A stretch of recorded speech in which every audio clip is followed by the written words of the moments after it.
안녕하세요. 이태원 꽃도령 최하늘입니다. 오늘은 이런 얘기를 해볼까 해요. 점을 보러 가게 되면 이런 얘기들을 하죠. 조상을 잘 모셔야 돼. 조상을 잘 대접해야 돼. 조상을 잘 보내드려야 돼. 이런 얘기들을 합니다.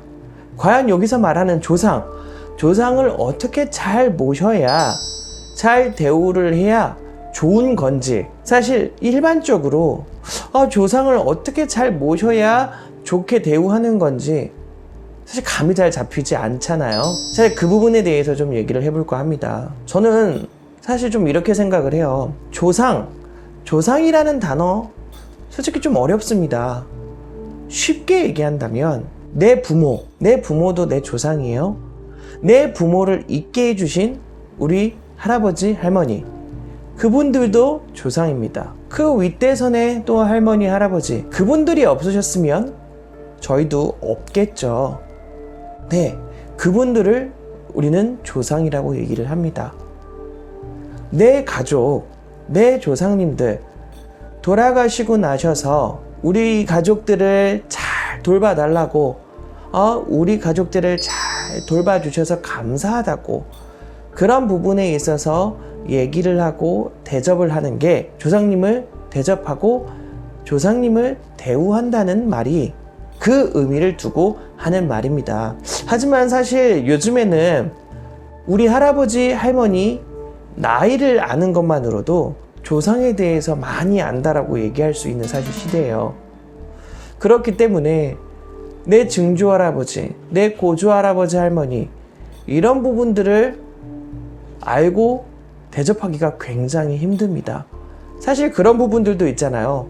요즘 설날이다, 추석이다 보면 차례나 제사를 지내시는 분들 말고라도 그냥 그 날은 휴가를 가는 날, 가족들이랑 여행 가는 날이라고 생각해서 떠나시는 분들이 있어요. 그분들을 보게 되면 그분들이 못 사는 게 아니거든요. 조상 대우를 하지 않았는데 그날은 기본적으로 모든 사람들이 조상을 생각하고 조상을 대접하는 날이라고 생각할 수 있는 날인데, 그 시기에 여행을 가시는 분들이 있습니다. 그분들이 더 잘 살거든요. 솔직히 얘기한다면.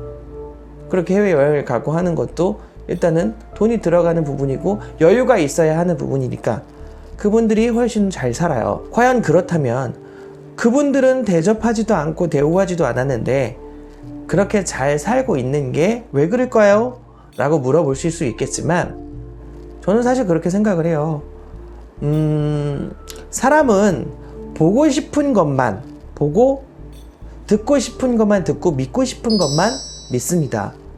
과연 그분들도 힘들거나 고비가 있을 때 조상을 찾지 않았을까요? 내가 진짜 죽을 고비가 있어요. 죽을 고비가 있었는데 희한하게 나는 그 상황을 무사히 넘겼어요. 그런 부분들을 조상이 도왔다고 얘기할 수 있는 거 아닐까요? 분명히 어느 누구든 내가 힘들 때, 내가 진짜 어려울 때 내 가족, 내 할머니, 할아버지, 내 돌아가신 어머니, 아버지 분명히 많이들 찾습니다. 거기에 대해 분명히 대접도 하고 대우도 한단 말이에요. 솔직히 원래 제사를 지내지 않았던 집안들이 억지로 대접을 해야 된다고 해서 제사를 지내고 차례를 지내고 갑자기 그렇게 억지로 한다고 해서 무조건 좋은 것도 아니고 시끄러운 일들이 생길 수도 있어요. 반대로 우리 집은 원래 제사나 차례를 지내는 집인데 그런 차례와 제사를 줄이고 축소한다면 또 시끄러운 일들도 생길 수가 있습니다. 맞다 틀리다는 중요하지 않습니다. 내 가족, 내 조상을 얼마나 생각하고 얼마나 대우하고 얼마나 존중하느냐, 그게 가장 중요한 거죠. 무조건 차례, 설날, 추석, 제사, 이 부분들만 지킨다고 해서 좋은 거는 아닙니다. 사실 제사는 지내는데 속으로는 맨날 욕하고 맨날 스트레스 받아 하고 한다면 그것도 좋은 제사는 아니에요. 차라리 맑은 마음으로 제사를 지내지 못할 것 같으면 안 지내느니만 못합니다. 보고 자란 건 무시 못한다고 합니다. 내가 진심으로 내 조상을 위하고 내 조상을 대접을 한다면 그걸 보고 자란 자손들도 내가 나중에 돌아가시고 하늘나라로 가고 나서 내가 대접을 받을 수 있는 시간이 됐을 때 내 자손들한테도 그런 대접을 받을 수 있습니다. 나도 내 윗사람 대접하기 싫은데 내 자손들이 나를 대접하기 만무할 거고, 솔직히 내 조상들을 대접하지 않고 존중하지 않는다면 내 자손들도 힘들어질 수 있는 건 당연지사인 거예요. 뿌리 없는 나무 없고 조상 없는 자손 없습니다. 보면 조상들이 잘 이끌고 잘 다져놨기 때문에 내가 있는 거고, 아무리 조상들이 힘들게 해서 내가 지금 힘들다 할지라도 내가 이 세상에서 태어나고 살아있는 것만으로도 조상분들한테는 고마워해야 할 부분입니다. 그렇기 때문에 조상들을 대접하고 우춘하는 만큼 나 또한 도움이 되고 덕이 되겠지만 내 자손들을 위해 모신다고 생각을 하시면 됩니다. 사실 제사를 지내서 좋은 분들도 분명히 있고 억지로 제사를 지내서 더 안 좋아질 수 있는 사람들도 있습니다. 그렇기 때문에 원래 제사를 지내셨던 분들은 잘 모시면서 지내시는 게 맞는 거고, 또 근데 그런 게 있어요. 조상이 내가 또 제사도 잘 지내고 진심으로 조상님을 대우하고 있는데 자손들이 안 풀리고 힘들어해요. 그런 일들도 있어요.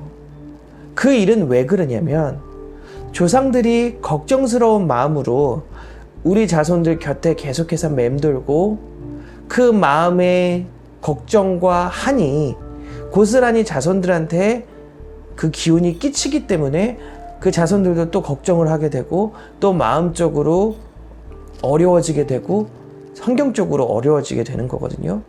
그렇기 때문에 그 조상분들한테 저 이제 괜찮습니다. 조상님들께서도 너무 마음 심려 쓰지 마시고 좋은 곳으로 가시고 마음 잘 닦아서 걱정 다 거두셔서 나중에 오실 때는 우리 자손들 더 좋은 거 해주세요. 더 좋은 거 만들어주세요. 라고 빌어드리는 게 또 조상을 대우하는 방법이기도 합니다. 또 다른 한편으로는 종교적인 부분에 따라 제사를 지내는, 차례를 지내는 집이 있고 집에서 기도를 하거나 가족들이랑 모여서 기도회를 여는 종교들도 분명히 있죠. 그 종교적인 집단들도 조상을 생각하지 않는 게 아닙니다. 돌아가신 분들 또 마음속으로 기도해서 좋은 데 잘 갈 수 있게 기도도 하고 축원도 드리고 성경 말씀도 전달해 드리고 이런 부분들도 있는 것처럼 그분들도 다 마음속으로 조상을 위하고 조상을 생각하는 부분들이 있단 말이에요. 무조건 촛불 켜놓고 재물 올려놓고 기도만이 조상을 위하는 것은 아닙니다. 그렇기 때문에 조상을 모시는 건 나의 덕을 위해 조상을 모시고 대우를 하는 것도 있지만 내 자손들에게도 내가 받을 덕을 쌓는 부분에 있어서 조상을 모시는 것도 있습니다.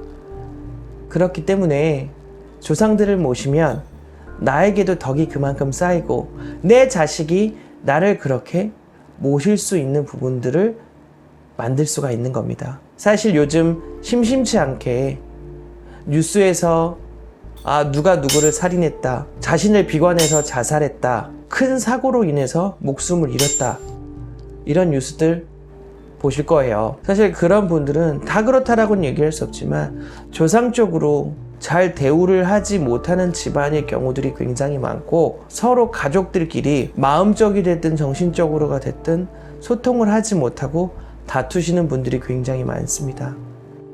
그건 결국 조상들과 합의를 들지 못했기 때문에 그렇다고도 말씀을 드릴 수가 있습니다. 차라리 제대로 대접할 수 없다면 차라리 조상님들을 잘 대우할 수 없다면 산소나 무덤에 조상님들을 모시지 마시고 차라리 화장을 해서 자유스럽게 가실 수 있도록 뿌려드리는 게 오히려 더 좋을 거라고 말씀을 드릴 수가 있을 것 같습니다. 잘 모시겠다고 산소에 모시고 납골묘에 모시고 해서 모셔놨다가 집안의 우환으로 귀찮음으로 제대로 모시지 못하고 찾아가지도 못하면 그게 오히려 우환이 되고 한이 됩니다. 그렇기 때문에 그만한 책임감이 따르는 것이고 그만한 절실함이 있어야 조상님들도 우리를 도와주실 수가 있으십니다. 그렇기 때문에 절대 조상님들이 나 힘들다고 뭐 복권이 당첨되게끔 해주시거나 로또가 당첨되게끔 해주시거나 그런 능력이 있으신 분들은 아닙니다. 다만 차츰차츰 조그만 시냇물이 강줄기, 바다줄기가 될 수 있는 것처럼 조금씩 변화를 주어서 큰 강, 큰 바다를 만들게끔 도와주실 겁니다. 그렇기 때문에 조상을 모시고 조상을 대우하시는 걸 너무 어렵게 생각하지 마시고 하나씩 내 밑에 자손들을 위해서 해보시고 노력해 보신다라고 생각하시면 분명히 좋은 일들이 있을 겁니다. 조금 오늘은 무거운 주제를 갖고 얘기를 해드렸는데요. 다음번에는 조금은 더 흥미로운 얘기를 갖고 찾아오도록 하겠습니다. 이태원 꽃도령이었고요. 감사합니다.